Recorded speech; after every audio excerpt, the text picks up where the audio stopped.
Lelo mokolo ekolo epesaka losaku na Patrice Emery Lumumba.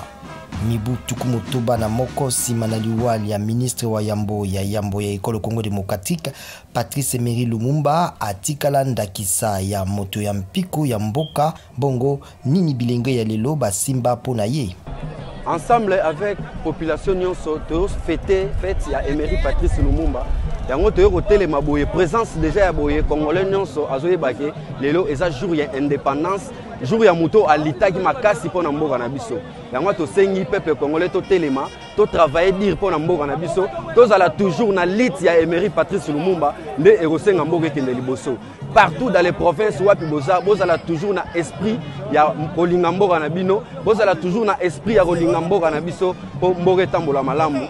Mibu tukumotoba na moko uto Patrice Emery Lumumba abumamaka kasi nini ya elembo ya Congo ya bonsomi pe ya bomoko azalaki etikala pona kukanisa ye bayi politiki bayi basepelaka na ye lokola pe bayi libota ya Patrice Emery Lumumba bakoka kite kozanga na minulumi ye. Atikala kibiso esprit de patriotisme et de nationalisme, c'est-à-dire il faut tolinga mboka na biso moko pe esprit à unité nationale.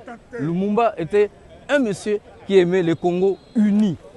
Jusqu'à son départ, il tenait beaucoup. Il travaillait avec tous les politiciens, il travaillait avec les compatriotes. Il aimait la masse populaire pour que les Congolais, tous unis, puissent construire le pays qui est beau et qui a tout où il ne manque de rien.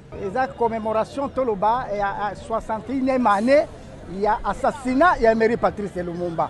Il y a Koufaki pour la famille.